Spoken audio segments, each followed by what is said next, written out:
Buenas noches, amada iglesia. Buenas noches a hermanos, amigos del Centro Cristiano de Restauración. Que el Señor los bendiga grandemente y que el Espíritu Santo esté con cada uno de nosotros. Hoy lunes de estudio bíblico, que hoy vamos a continuar la palabra de los libros históricos que aparecen en el Antiguo Testamento. Para el día de hoy vamos a hablar del libro de Primera de Samuel. Hemos visto que ya entramos en los libros históricos, después del libro de Josué, hemos visto el libro de Jueces, la semana pasada vimos el libro de Ruth y ahorita vamos a entrar en el libro Primera de Samuel. Este libro consta de 31 capítulos. Es un libro donde, como su nombre lo indica, relata la vida de un profeta, el último juez de Israel, que él iba a ser el encargado de ungir a los dos primeros reyes del pueblo de Israel, las cuales fueron Saúl y David. Pero primero que nada, por supuesto, vamos a orar para que sea el Señor dirigiendo este estudio bíblico. Amado Dios, te damos las gracias, Padre, por este estudio bíblico, que seas tú manifestándote en cada uno de los corazones de los hermanos, en cada uno de nosotros, Padre, para poder aprender de tu palabra, que sea tu Espíritu Santo quien nos dirija y que toque los corazones para poder aprender de lo que nunca pasará, que es tu palabra. El cielo y la tierra pasará, mas tu palabra no pasará. Y gracias, Señor, por dejarnos tu palabra escrita, tu palabra audible, para poder aprender de ti. En el nombre poderoso de Jesús. Amén, amén y amén. Ahora sí. Este libro, como le estaba diciendo, consta de 31 capítulos. Teológicamente se ha descrito que este libro fue escrito por los profetas, o en aquel entonces les llamaban videntes, Natán y Gad. ¿Okay? Y que este libro era un libro completo, tanto el primer libro de Samuel como el segundo libro de Samuel era un libro completo, pero que posteriormente para su estudio fue dividido en dos libros. Entonces tenemos el primer libro de Samuel y el segundo libro de Samuel. Y ahorita vamos a estudiar el primer libro. Este libro inicia con un milagro. Inicia con un milagro porque cabe destacar, la historia bíblica habla de Elcana y dos mujeres que él tenía, que era Penina y Ana. Pero Penina era una mujer fértil que tenía muchos hijos. Y Ana, esa otra mujer de Elcana, no podía tener hijos, era estéril. Entonces Ana vivía amargadamente porque no podía tener hijos, no podía concebir. Pero ella relata la historia de los primeros capítulos que oró fervientemente a Dios por un milagro. Y por eso este libro comienza con ese milagro, porque Dios escucha la oración de su hija, de su sierva, y concede el milagro. Y abre esa matriz y la hace estéril. Ella posteriormente de tener a Samuel, tiene a 3 hijos más y 2 hijas. Entonces es importante siempre mantenernos firmes, sirviéndole a Dios, y que en oración constante, ferviente, el Señor concede los milagros y los anhelos más profundos de nuestro corazón. Ana fue una mujer que incluso en ese momento, cuando ellos iban a celebrar las fiestas al templo, a Ramá, y allí estaba el sacerdote Elí, ellos ofrecían holocausto. Era un rito que hacían ellos, el pueblo de Israel, iban y ofrecían holocausto y celebraban estas fiestas. Y ellos allí, Ana, en uno de esos años que iba a ofrecer holocaustos y a celebrar el nombre del Dios Todopoderoso, ofreció a Dios que si le concedía, ese deseo de tener un hijo, de poder concebir, ella le iba a entregar a ese hijo a Dios y se lo iba a dejar después que fuese destetado en el templo, para que fuera un servidor desde muy muy pequeñito a Dios en su templo. Así se le concede este milagro a Ana. Ella luego, como hizo ese voto, ella no tardó en cumplirle. Cuando el niño fue destetado, entregó al pequeño Samuel, lo entregó en el templo y este niño le sirvió a Dios. Pero Dios quería que ese pueblo que había sido muy pecaminoso, que incluso en su templo, en ese entonces había ese sacerdote Elí y sus hijos hacían lo malo ante los ojos de Dios y necesitaban levantar un juez. Recordamos que en el libro de Jueces el Señor le ponía jueces sobre el pueblo de Israel para que cumplieran la ley, para que en un momento determinado obedecieran la ley, porque ellos se pervertían y eso no lo deseaba el Señor. El Señor quería poner a una persona, juez de Israel, para que volvieran el corazón del pueblo a Dios. Y así levantó a Samuel. En ese entonces, Elí, que era el sacerdote, hacía lo malo y sus hijos también. Ellos no cumplían lo que Dios había establecido como ordenanza para los holocaustos, es decir, la grosura, las carnes, los hijos de Elí la comían y hacían lo que querían y no le daban en holocausto y ofrenda a Dios.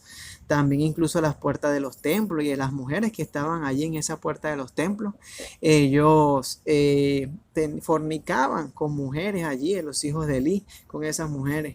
Y por eso Dios tenía ese deseo de levantar ese juez que pudiese obedecer a Dios y dictaminar las ordenanzas y el propósito de Dios para la vida de cada uno de estas personas.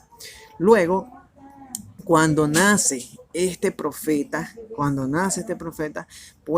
se levanta la palabra de Dios en ese tiempo. Este profeta Samuel, obediente desde muy pequeño, vemos que en el capítulo 3 es llamado por Dios, por Jehová lo llama, incluso estando muy joven, pequeñito, Jehová lo llama, le dice Samuel, Samuel. Y Samuel, como no sabía nada de esto, corrió hacia su sacerdote, hacia su maestro espiritual, el cual era Elí, y él le decía, Elí, Elí, ¿para qué me llamas? Y así sucedió 3 veces. A la tercera vez, Elí entendió que era Jehová quien estaba llamando a Samuel, y le dijo a Samuel, Samuel, si vuelve y te llama, tú vas a decir, Jehová, heme aquí, Jehová, heme aquí, porque en las veces anteriores él le había dicho, Samuel, yo no te estoy llamando, pero luego que entendió que era Dios quien llamaba a Samuel, le dijo, dio esta orden y Samuel obedeció a Dios. En ese momento, cuando Samuel obedece a Dios y le dice, heme aquí, Señor, así como cada uno de nosotros tenemos que estar con ese corazón dispuesto para decirle al Señor, heme aquí, Señor, para obedecerte y para cumplir tus estatutos y para servirte. Con un corazón dispuesto, comenzó a escuchar la voz de Dios, comenzó a dirigir incluso el pueblo de Dios a través de la voz del Señor que caía sobre el profeta Samuel. Sucedieron varias cosas y en ese momento Jehová le dice a Samuel que iba a quitar de en medio a ese sacerdote Elí y a sus hijos. Y así aconteció en una de las guerras contra los filisteos, en la cual Samuel incluso le dice a Elí, porque Elí cuando a la mañana siguiente, cuando Jehová se aparece, le dice, Samuel, Samuel, ¿qué te ha dicho Dios? No me calles ninguna de las palabras que el Señor te ha dicho. Entonces en ese entonces Samuel le dice y le revela, Elí, lamentablemente para ti, pero el Señor lo que me ha dicho es que va a quitarte de ti, de en medio del sacerdocio y a tus hijos, el cual tú no pudiste reprender en su oportunidad e hicieron lo malo y desobedecieron a Dios. Y así aconteció, como le estaba diciendo, en una de las guerras contra los filisteos, los hijos Ofni y Fines fueron asesinados por estos filisteos. Y el arca, como el pueblo de Israel llevaba el arca de Dios, el arca de la alianza, lo llevaba a todas las batallas en las cuales el pueblo de Israel se enfrentaba contra sus enemigos. Esa arca fue raptada. Y cuando Elí se enteró, llega la noticia allí al templo en Ramá, donde el arca fue capturada, fue robada por los filisteos. Elí cayó sobre la silla por la cual estaba sentado, cayó y se desnucó. Y muere también allí al instante el sacerdote Elí, cumpliéndose la palabra que Jehová había dado por medio del profeta Samuel. Entonces así, luego el Señor, llamando a Samuel y cumpliéndose la palabra de Dios, empieza a levantar a este joven Samuel como juez de Israel. Cabe destacar que los filisteos, cuando capturan el arca, se la llevan y lo colocan durante 7 meses sobre el pueblo de Filistea y sobre todo en la casa de Dagón, la cual era un dios pagano. un falso Dios. Y allí entonces el pueblo cae en maldición porque estaban haciendo lo malo, habían capturado el arca santa de Dios, hicieron lo malo y Dios los castigó con enfermedad. Vinieron tumores sobre este pueblo de Filistea y ellos, dándose cuenta que la maldición había caído en su casa y en sus vidas desde el momento que habían raptado el arca de Dios, el arca de la alianza, entonces ellos a los 7 meses decidieron devolver el arca al pueblo de Israel. Asimismo, luego de hacer todas estas cosas, el pueblo entiende que Samuel era el próximo juez de Israel y comienzan a obedecerle. Pero el pueblo en ese entonces, como veían que las naciones vecinas, los amonitas, los moabitas, estaban ya organizados con pueblos donde tenían un rey, donde tenían una monarquía, ellos comenzaron a pedirle rey a Samuel. Y por eso Samuel, consultando a Dios por esa insistencia del pueblo de Israel, Dios le dice, sí, Samuel, vas a nombrar un rey para el pueblo de Israel. Y así fue que Dios elige y por medio del profeta Samuel a el primer rey del pueblo de Israel, el cual es Saúl. Saúl al principio tenía mucho temor de desempeñarse como rey del pueblo de Israel. Dice que Saúl era una persona de hermoso parecer, alto, muy hermoso, dice la palabra de Dios. Incluso era una persona que sobrepasaba del hombro hacia arriba a todos los demás del pueblo de Israel. Pero él, con mucho temor, no quería cumplir esa orden de ser el rey de Israel. Incluso cuando lo nombran, él se esconde sobre el bagaje, sobre las escombros, sobre las cosas, se esconde porque tenía temor. No tengamos miedo cuando el Señor nos escoja para grandes cosas y para grandes propósitos que el Señor tiene con nosotros, y más bien porque tenemos que tener en cuenta que no es en nuestras fuerzas, que es en las fuerzas del Señor sobre nosotros para cumplir los propósitos que el Señor tiene para nuestras vidas y para la gloria y la honra de su santo nombre, y que el nombre de nuestro Señor Jesucristo sea exaltado. Pero Saúl tenía ese temor, pero tuvo un corazón que nunca se dedicó a obedecer a Dios. Él, después que es nombrado rey, va a varias batallas. Él vence de la mano del Señor y derrota a los amonitas, derrota a los filisteos. Pero en esa segunda derrota, donde él derrota a los filisteos, en esa segunda batalla, él comienza a desobedecer a Dios. Él pide holocaustos a los ejércitos del pueblo de Israel, holocaustos que comiencen a ofrendar sin que Dios hubiese dado esa orden. Pero posteriormente, en el capítulo 15, vemos cómo va nuevamente a la batalla contra los amalecitas en este entonces. Y allí el Señor le da la orden por medio del profeta Samuel, que todo lo que vencieran y todo lo que estuviese en ese pueblo de los amalecitas fuese destruido.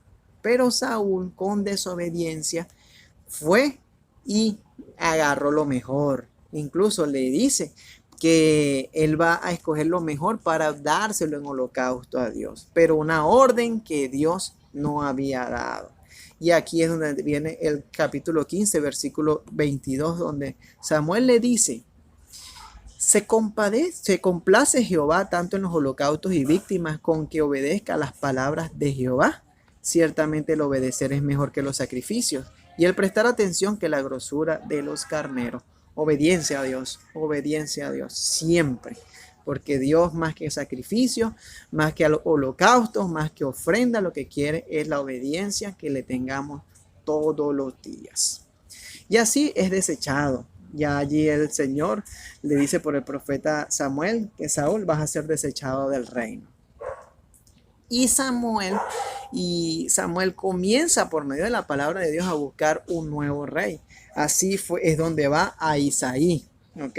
A Isaí, ese siervo de Dios, y unge de entre todos sus hijos al más pequeño, al pastorcillo de ovejas, donde el que es desechado por todos, incluso por su padre, por su familia, es desechado, pero allí a ese es que escoge, a David, al gran David. Y mira lo que dice Dios. Y Jehová respondió a Samuel: no mires a su parecer, ni a lo grande de su estatura, porque yo lo desecho, porque Jehová no mira lo que mira el hombre, pues el hombre mira lo que está delante de sus ojos, pero Jehová mira el corazón. Así que es importante mirar lo que está aquí adentro, crecer aquí adentro, porque Dios mira lo que está en nuestro corazón. Amén. Con todo esto ya David comienza con una gran misión, la cual es Samuel unge a David en ese entonces y viene un proceso para David, porque él sigue siendo pastorcito de ovejas. Pero posteriormente vemos en los capítulos subsiguientes cómo David vence a Goliat, cómo David comienza y sin ser ni siquiera parte del ejército, sino que va a ver cómo están sus hermanos que sí eran parte del ejército del pueblo de Israel, cómo él va y derrota a ese gigante, a Goliat. ¿Ok? Y de allí en entonces David se hace de gran renombre porque el Señor lo exalta, lo hace de gran renombre y comienza a tener celos el rey Saúl, que todavía era rey, sobre David. Procura matarlo muchas veces, incluso David huye en muchas oportunidades. Vemos a través de este libro cómo David huyendo sin nada. Incluso se mete en el capítulo 22, dice cómo entra con muchas personas afligidas, con personas endeudadas, con personas menospreciadas a la cueva de Adulán, en donde él tiene un proceso de renovación, un proceso donde es incluso transformado a un gran rey, a un hombre de mucho poder, a un hombre incluso de guerra para derrotar a los enemigos. Es importante saber esto y cómo viene una persecución en los capítulos siguientes por medio de Saúl, el cual tenía temor y no quería que David le quitara el trono, pero él comienza esa persecución sobre David y David tiene que huir en muchas oportunidades. Incluso David lo tiene muy cercano a Saúl y tiene hasta la oportunidad de matarlo. Pero Saúl, siendo un hombre obediente, dice: yo no puedo matar al ungido de Dios. Yo no puedo matar a ese hombre porque así me esté persiguiendo, así me tenga una persecución de muerte. Yo no puedo hacer lo malo. El mal se paga con bien. Es la enseñanza que nos deja David en ese momento. Y en dos oportunidades, en Insadi y en Sif, David tiene la oportunidad de incluso matar a Saúl, pero no lo hace porque él no puede dañar al que Dios en una oportunidad ungió. Y asimismo, David incluso huye, incluso hacia los filisteos y se esconde allí. Y los filisteos lo rechazan y le dice que no puede estar allí sobre ese pueblo y él tiene que seguir huyendo y huyendo. Y vemos cómo al final de este libro, en el capítulo 31, como en una batalla contra el pueblo de Israel, como los filisteos derrotan a Saúl y a sus hijos. Incluso en ese último capítulo vemos cómo Saúl es derrotado y por medio de los filisteos, aunque él muy mal herido, no deja que los filisteos lo maten y él se echa sobre su espada para morir. Y así tanto Saúl como sus hijos son muertos y culmina ese periodo del primer rey de Israel. Vemos que en el segundo capítulo, en el segundo libro de Samuel, ya como David es hecho rey sobre Hebrón y sobre el pueblo de Israel, pero eso lo vamos a ver más adelante. Bueno, amados hermanos, este era el estudio bíblico del día de hoy. Espero que haya sido de gran bendición para sus vidas, para la mía. Sé que es así. Y bueno, vamos a entregar este estudio bíblico y darle las gracias al Señor por la oportunidad. Amado Dios, te damos las gracias, Señor, por este estudio bíblico. Gracias por la oportunidad, Padre. Para mí es un honor estar sirviéndote y espero, Padre, que este estudio haya llegado a los corazones de cada uno de los que estamos aprendiendo y escuchando de tu palabra. La gloria y la honra es para ti, Señor, y gracias por esta gran oportunidad. En el nombre poderoso de Jesús. Amén, amén y amén. Que Dios les bendiga.